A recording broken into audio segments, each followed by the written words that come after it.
नमस्कार, आप देख रहे हैं नेक्स्ट 9 न्यूज में हूं आपके साथ दीपक गुप्ता। खास रिपोर्ट लेकर हाजिर हैं जो कि मध्य प्रदेश चुनाव 2023 से पहले है। क्योंकि कांग्रेस पार्टी की सरकार इस वजह से गिरी क्योंकि दल बदल हुआ था। लेकिन क्या दल बदल नेताओं को वापस कांग्रेस पार्टी में जगह मिलेगी, ये सवाल बहुत बड़ा है।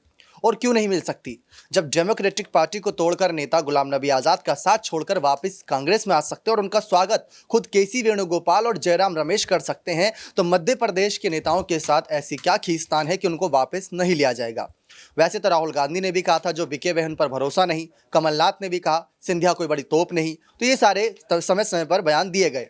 लेकिन अब ऐसा बताया जा रहा है कि विधायकों को लेकर नहीं बल्कि कई सारे समर्थकों को लेकर कई सारे ऐसे नेता भी हैं जिनको अभी तक कोई पद नहीं मिला, जिनको कोई जिम्मेदारी नहीं मिली जो कांग्रेस में मिला करती थी।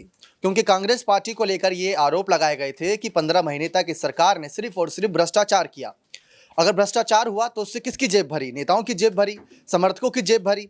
जनता को तो फायदा नहीं हुआ, लेकिन अब समर्थक निराश है क्योंकि बीजेपी में शायद वो सब उनको नहीं मिल रहा है जिसकी उम्मीद उन्हें कांग्रेस पार्टी में मिला करती थी। खैर, ये तो बात की बात है, लेकिन एक बड़ी जानकारी हाथ लगी है कि कैसे कांग्रेस के जो साथ छोड़कर गए थे नेता, जो समर्थक साथ छोड़कर गए थे, वो कैसे दल बदलने का वापस से मन बनाते नजर आ रहे हैं। और ये मध्य प्रदेश चुनाव 2023 से पहले होगा।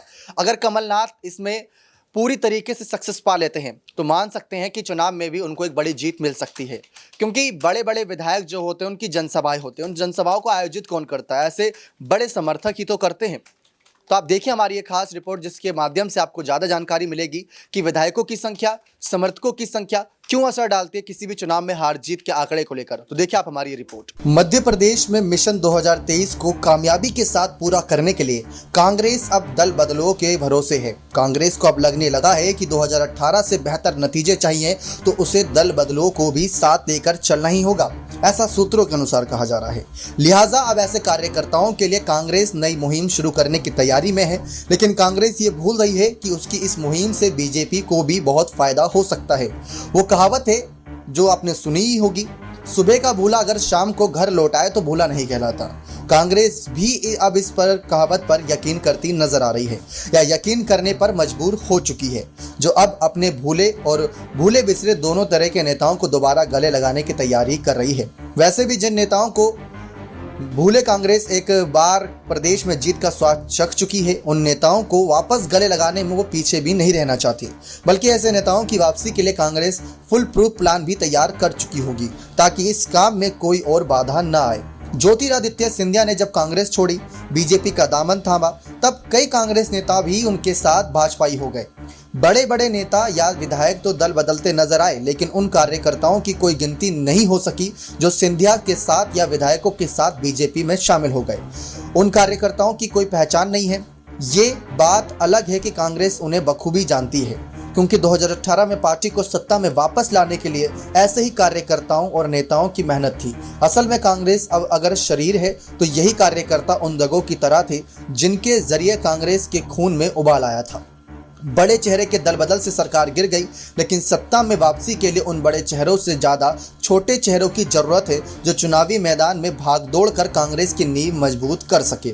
लिहाजा अब कांग्रेस ने क्षेत्रों में जाकर अपने कार्यकर्ताओं की पहचान शुरू कर दी है ताकि उन्हें फिर से जोड़ना आसान हो सके। कांग्रेस ये भी मानकर चल रही है कि पुराने कार्यकर्ताओं और चंद नेता भी पार्टी में वापसी को तैयार हों।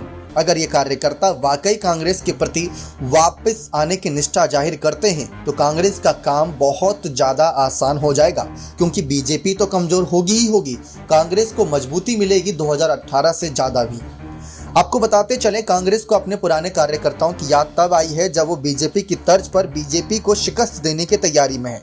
कमलनाथ ये तय कर चुके हैं कि इस बार कांग्रेस भी हर बूथ के लिए पन्ना प्रभारी तय करेगी। बीजेपी की ही तरह कांग्रेस में पन्ना समितियां भी होंगी। इन तैनातियों के लिए कांग्रेस को तकरीबन 1 करोड़ कार्यकर्ताओं की जरूरत है। बीजेपी को भी इतने ही कार्यकर्ता चाहिए। वो अब तक 20 लाख कार्यकर्ता तैयार कर चुकी है, लेकिन कांग्रेस की गिनती इससे कहीं ज्यादा पीछे है। लिहाजा कांग्रेस नए कार्यकर्ता बनाने की मुहिम के साथ साथ पुराने साथियों को भी वेलकम करने की तैयारी में है। इस काम का जिम्मा सेवादल को सौंपा गया है। अपनी मुश्किल आसान करने का जरिया ढूंढते ढूंढते कांग्रेस शायद ये भूल गई कि वो बीजेपी को भी बड़ी परेशानी से बचाने जा रही है। बताते चलें कि पन्ना प्रभारी तैनात करना आसान नहीं है। फिलहाल वोटर लिस्ट में 18 लाख पन्ने हैं, जो चुनाव होने तक 20 लाख होने की संभावना है। इस लिहाज से सिर्फ पन्ना प्रभारी ही 20 लाख चाहिए होंगे। इतने नए कार्यकर्ता बनाने की जगह कांग्रेस पुराने कार्यकर्ताओं को दोबारा जोड़ने की कोशिश में है। वैसे भी पुराने और विश्वास पात्र कार्यकर्ता दोबारा जुड़ जाएं तो ये कांग्रेस के लिए सोने पर सुहागा ही होगा। लिहाजा इस काम की जिम्मेदारी सेवा दल को सौंप दी गई है और जो कार्यकर्ता की वापसी के लिए मुहिम चलाएगा। आपको बताते चलें, इसमें कोई दो राय नहीं कि दल बदल करने वाले कार्यकर्ता भी कांग्रेस की इस पेशकश से ऐतराज होगा, क्योंकि बहुत से कार्यकर्ता खुद बीजेपी में जाकर पछता रहे हैं। ऐसी खबर मिली। इसकी वजह है कि नई पार्टी में उन्हें वो जगह नहीं मिल पा रही, वो मेहनत नहीं कर पा रहे जो पुरानी पार्टी में करते थे।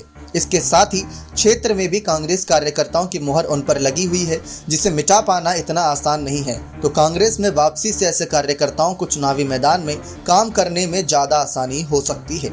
कांग्रेस के इस कदम से कांग्रेस को खुद जितना फायदा होगा, बीजेपी की मुश्किल भी उतनी ही कम होती नजर आएगी। बीजेपी खुद जमीनी स्तर पर कार्यकर्ताओं के मतभेद से जूझ रही है। पार्टी के पुराने कार्यकर्ता नए कार्यकर्ताओं की मौजूदगी से नाराज है और कांग्रेस से भाजपाई हुए कार्यकर्ता अब तक बीजेपी के तौर तरीके में पूरी तरीके से ढल नहीं सके, जिसकी वजह से पार्टी में जमीनी स्तर पर कलह बढ़ती जा रही है। अब कांग्रेस से आए कार्यकर्ता की वापसी होने पर यह कलह कम हो सकती है, जिसका फायदा बीजेपी भी उठा सकती है। आपको बताते चलें कि कांग्रेस का मानना है कि पुराने कार्यकर्ताओं की वापसी से तकरीबन हर विधानसभा सीट के 20 से 30 बूथों पर पार्टी मजबूत होगी। इस मजबूती की खातिर सेवा दल के लोग हर कार्यकर्ता के घर जाएंगे और उसे सम्मान पार्टी में वापस कराएंगे। राजनीति में कब कौन दोस्त बनेगा और कब कौन दुश्मनों के साथ खड़ा नजर आएगा, ये कहा नहीं जा सकता। फिर चुनाव में तो दोस्ती दुश्मनी से परे सिर्फ हार जीत ही मायने रखती है, जिसकी खातिर राजनीतिक दल और राजनेता पुराने गिले शिकवे भी भूल जाते हैं। कांग्रेस भी इस तर्ज पर आगे बढ़ने की तैयारी में है। जिन कार्यकर्ताओं की बदौलत कांग्रेस ने सत्ता हासिल की थी, अब उन्हीं पर दोबारा विश्वास जता रही है। लेकिन वेलकम बैक कहने के लिए कांग्रेस ने फिलहाल कार्यकर्ताओं को ही चुना है। दल बदल कर सरकार गिराने वाले विधायकों के लिए कांग्रेस के दरवाजे खुलेंगे या नहीं, फिलहाल ये कहना मुश्किल नजर आ सकता है, लेकिन ये भी बड़ा फैसला माना जा रहा है। देखा आप सभी ने किस तरीके से यहाँ पर काफ़ी सारी बातें बहुत ही विस्तार से बताई गई कि दल बदल होगा तो क्यों होगा, कांग्रेस कैसे स्वागत करेगी, ये सारी चीज़ों का विवरण इस पूरे रिपोर्ट के माध्यम से हमने आपको दिया।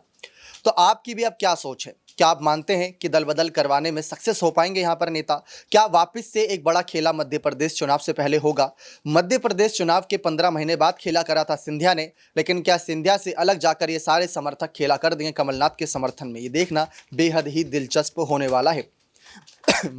मध्य प्रदेश चुनाव को लेकर जो तैयारियां की गई हैं, मल्लिकार्जुन खड़गे ने प्रियंका गांधी को जिम्मेदारी दी। राहुल गांधी भी अब भारत जोड़ो यात्रा से फ्री हो चुके हैं, यानी कि उनकी यात्रा भी समाप्त हो चुकी है। और सिंधिया को भली भांति जानते हैं कि उनके खिलाफ क्या कुछ बयानबाजी की जाए जिसके दम पर मध्य प्रदेश चुनाव जीता जाए।